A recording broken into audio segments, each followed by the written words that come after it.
I'm Andrew Yang. I'm a serial entrepreneur. I'm not a politician. Meet Andrew Yang. You may not have heard of him before, but the 44-year-old tech exec has been running for president since 2017 on one big idea: universal basic income. He calls it the freedom dividend. Imagine being able to look your teenage son or daughter in the eye and say, starting at age 18, you will receive $1,000 a month from your country, because your country loves you, your country values you, and you are just as American as everyone else. Yang says it's the best solution to future job loss from automation and artificial intelligence. And he's gaining traction thanks to an eclectic and growing army of supporters online. This is truly democracy in action. Just this week, he announced over 80,000 campaign donors, crossing a DNC threshold for the first debate in June. And Andrew Yang is here live this morning. Welcome to This Week. So if you make it onto that stage, what is going to be your argument for why you are best qualified to take the White House? Well, we have to solve the problems that got Donald Trump elected in 2016. And to me, the main driver of his victory was that we automated away 4 million manufacturing jobs in Michigan, Ohio, Pennsylvania, Wisconsin, the swing states he needed to win. We're in the third inning of the greatest economic and technological transformation in the history of the country, and we need to evolve to the next form of our economy in order for Americans to have a path forward. And one of your solutions is universal basic income, $12,000 to every American adult. So first off, why should well-off people like you and me get $12,000 a year from the government? Well, this has been in place in one state, Alaska, for almost 40 years, where it's universal. Everyone in the state gets between $1,000 and $2,000 a year from oil money. And because it's universal, there's no stigma attached. It's not a rich to poor transfer, and it's wildly popular in a conservative state. So what we have to do is we have to make it a right of citizenship for all Americans and do what they are doing in Alaska with oil money, with technology money for everyone around the country. They had that surplus. This is going to cost $2 to $3 trillion, more than half the federal government's current spending. So how are you going to pay for it? Well, if you look around, who are going to be the biggest winners from AI and new technologies? It's going to be Amazon, Google, Facebook, and we all can see that Amazon paid zero in federal taxes last year. So what we have to do is we have to join every other advanced economy and have a value-added tax that would fall on the Amazons of the world. And because our economy is now so vast at $20 trillion, up $5 trillion in the last 12 years, a value-added tax at even half the European level would generate over $800 billion in new revenue. But the value-added tax could end up hurting people at the lower end of the income scale. You also want to consolidate welfare programs, and the $1,000 would be offset against any other federal benefits people get. So couldn't that end up helping well-off people much more than those at the lower end of the income scale? You know, the people at the top end of the income scale consume a lot more, and you can actually make the VAT so it falls more heavily on luxury goods as opposed to consumer staples. So the way for us to get this money is really to go to where the money is. And where the money is in the hands of the Amazons and the Googles and Facebooks of the world. You also have come out for pardoning all nonviolent drug offenders. Here you're at the National Action Network this week. I would pardon everyone who's in jail for a nonviolent drug-related offense.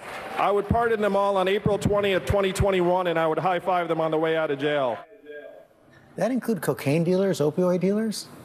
Well, one of the things we have to do is we have to confront the opioid epidemic, the plague in our country. 8 Americans are dying of drug overdoses every hour, so I would decriminalize opioids. But in that particular segment, I was referring to marijuana-related drug offenses specifically. So only marijuana, not all nonviolent drug offenders? Yeah, that's correct. You've also mentioned Facebook and Amazon. They've been winners in this economy. I spoke with Mark Zuckerberg this week, and he's now come out, and it's something you write about in your book, he's now come out for some government regulation of Facebook. Let's take a look. It's not clear to me, after working on this for a few years now, that we want a private company to be making that kind of a fundamental decision about, what is political speech and how should that be regulated. And how do you respond, though, to some who say, but wait a second, that's your responsibility. It's your platform. It's your company. Well, I think broadly we would say that that setting the rules around political advertising is not a company's job. Right? I mean, there's been plenty of rules in the past. It's just that at this point, they're not updated to the modern threats that we face. I see you nodding your head. Kind of surprised to see Mark Zuckerberg calling for regulation, but you say that we should go even farther and have a department, an entire department overseeing social media? Yeah, Department of the Attention Economy, because the data clearly shows that in addition to the problems in our democracy, because people are getting information through social media, we're also seeing a huge surge in depression, anxiety, and emotional issues, particularly among adolescent girls. That research isn't that clear. You disagree? Yeah, I disagree. I mean, the data is very clear, and if you look, you see that the surge in anxiety and depression among teenage girls in particular is coincident with smartphone adoption and social media. One of the things that has been a surprise in your campaign is some of the support you've been getting from members of the alt-right and white supremacists like Richard Spencer. Here he was on a podcast. Now we have Andrew Yang, who's conventionally liberal on a host of issues, but who will offer us $1,000 a month. Trump offers us bluster and no dollars per month. Andrew Yang comes in and offers us this. Why don't we just get on the Yang gang? I know you said you don't want support from white supremacists, but do you understand why they're drawn to you, and do you need to do more to separate from them?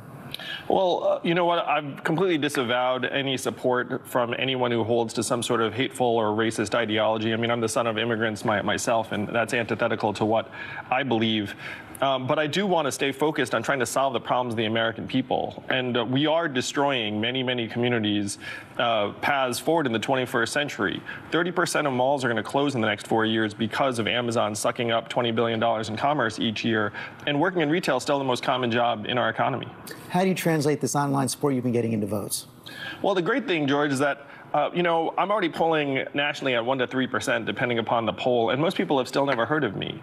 So as more people hear about me and my message and my vision for a trickle-up economy from people and families and communities up, our support will keep on growing. I've got a CNN town hall next Sunday that's going to be a great opportunity. Andrew Yang, thanks for coming in this morning. It's been a pleasure. Thank you, George. More Roundtable coming up. We'll be right back.